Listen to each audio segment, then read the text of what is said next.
بسم اللہ الرحمن الرحیم اللہم صلی علی سیدنا و مولانا محمد وعلی آلہ و اصحابہ وبارک وسلم وصلی علیہ الصلاۃ والسلام علیک یا سیدی یا رسول اللہ.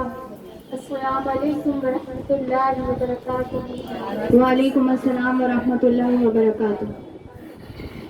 غرور ٹوٹ گیا کوئی مرتبہ نہ ملا، غرور ٹوٹ گیا کوئی مرتبہ نہ ملا، ستم کے بعد بھی کچھ حاصل جفا نہ ملا، ستم کے بعد بھی کچھ حاصل جفا نہ ملا.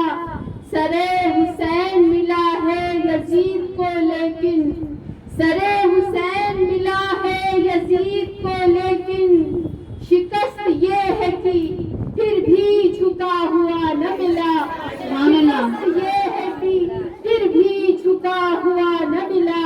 سبحان اللہ. بے شک اللہ رب العزت کا شکر، اس کا کرم، اس کا احسان کہ اس نے ہمیں پھر اس ذکر عظیم کرنے کی توفیق عنایت فرمائی. اللہ تعالیٰ اس ذکر میں ہم سے کوئی غلطی، کوئی کمی کجی نہ رہے. اللہ اس سے ہماری حفاظت فرمائے.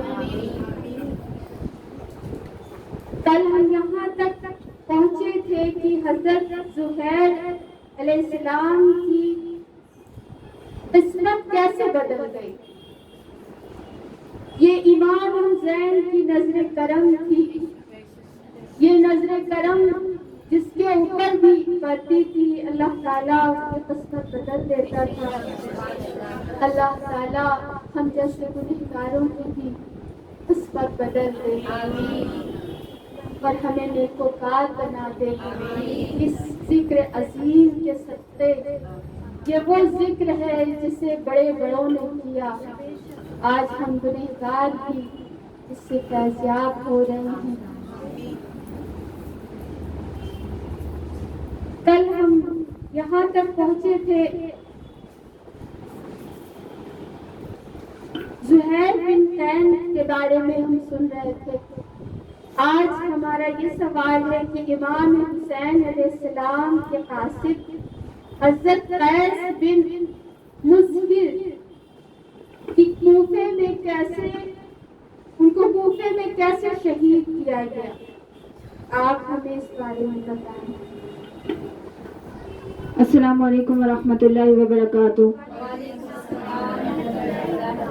الحمدللہ. اللہ رب العزت کو شکر، اس کا احسان اہل بیت اطہار امام حسین سید الشہداء اور شہداء کربلا کی نسبت کی آج ہم پھر ذکر حسین، ذکر شہادت حسین اور واقعہ کربلا کو بیان کرنے اور سننے جمع ہوئے ہیں. اللہ تعالی ہماری اس کوشش و کاوش کو قبول فرمائے. آمین. قاصد حسین حضرت قیس بن مظہر، یہ امام حسین کا خط لے کے، امام حسین جب مکے میں تھے اس وقت یہ خط لے کے امام حسین نے ان کو کہا کہ جاؤ اور میرے بھائی مسلم کو یہ خط دینا. تو یہ جو ہے یہ خط لے کے وہاں سے روانہ ہوئے اور ان کو ابھی تک یہ خبر امام حسین کو نہیں ملی تھی کہ حضرت مسلم بن عقیل اور ان کے دونوں شہزادوں کو شہید کر دیا گیا ہے.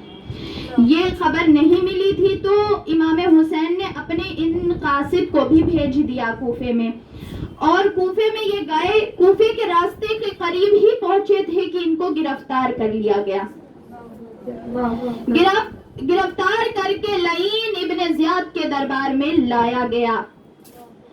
ابن زیاد ملعون نے امام علی مقام کے خط کو، امام علی مقام کا جو خط تھا امام حسین علیہ السلام کا، وہ خط جو حضرت مسلم بن عقیل کے نام پہ بھیجا تھا، اس خط کے ٹکڑے ٹکڑے کر کے پھینک دیے. اور پھر اس کے بعد قاصد امام حسین علیہ السلام کو مخاطب کر کے کیا کہ حسین کو حکومت کا بڑا لالچ ہو رہا ہے، حسین خواب دیکھتے ہیں حکومت کرنے کے، لیکن دیکھ لینا ان سبوں کی قبریں میں نہ بنا دوں تو میرا نام ابن زیاد نہیں. قیس بن مظہر نے کہا کہ ذرا سوچ تو کس کے بارے میں یہ کہہ رہا ہے, نواسہ رسول کا ذکر ذرا احتیاط سے تو کر. ابن زیاد نے کہا خاموش رہو, اگر جان کی خیر چاہتے ہو, جان کی خیر چاہتے ہو تو میرے سامنے حسین کا نام نہ لینا, وہ تو باغی ہیں, اسلام کو, اسلام کی حکومت کو ختم کرنا چاہتے ہیں اور وہ سب کو مسلمانوں کے اندر فتنہ فساد ڈالنا چاہتے ہیں. قیس بن مظہر نے جب اس کی یہ بکواس کو سنا غصے سے کانپنے لگے, پورے بدن میں کپکپی طاری ہو گئی اور اس نے کہا کہ ایک ہی راستہ ہے کہ تمہاری جان بچ جائے گی, ایک راستہ ہے, باقی اور کوئی راستہ نہیں ہے, اور وہ یہ راستہ یہ ہے کہ تم چھت پہ چڑھو, چھت پہ چڑھو اور امام حسین کو, اس نے امام حسین تو نہیں کہا, اس نے کہا حسین اور حسین کے باپ کو گالی دو, حسین کے گھر والوں کو, حسین کے خاندان کو گالی دو. اب یہ گالی کس کو ہے؟ حسین کس کے بیٹے ہیں؟ وہ ہم زبان سے ادا بھی نہیں کرنا چاہتے. حضرت قیس بن مظہر جو تھے انہوں نے کہا, اس کا چہرہ دیکھا اور خاموش ہو گئے اور نواسہ رسول کے مقدس چہرے کو اپنے تصور میں لے کے آئے اور تصور میں آنکھ بند کی, امام حسین کے چہرے کو سامنے لے کر آئے اور کہا امام میری مدد فرمائے, امام میری مدد فرمائے. ان کو پکڑ کے عمارت کی, عمارت جسے محل کہتے ہیں, قصر عمارت کہا جاتا ہے اس کو, وہاں پر ان کو چھت پہ لے جایا گیا. امام حسین کے قاصد جب چھت پہ چڑھے تو چھت پہ چڑھ کے انہوں نے یہ کہا, چھت پہ چڑھے سب سے پہلے اللہ رب العزت کی تعریف بیان کی, نبی اور آل نبی اور اصحاب نبی پر درود و سلام پیش کیا اور کہا, سارے کوفے والے اکٹھا تھے, کوفے والوں کو کہا, اے کوفے والوں, امام حسین اس وقت روح زمین پر ان سے اعلیٰ اور عرفہ کوئی نہیں ہے, وہ رسول اکرم صلی اللہ تعالی علیہ وسلم کے نواسے ہیں, تقدس مآب صاحبزادے ہیں, پاک بی بی اور جنت کی شہزادی سیدہ کائنات سیدہ فاطمۃ الزہرا کے بیٹے ہیں. وہ سب سے پہلے مسلمان مولا کائنات مولا علی کرم اللہ وجہ الکریم کے شہزادے ہیں.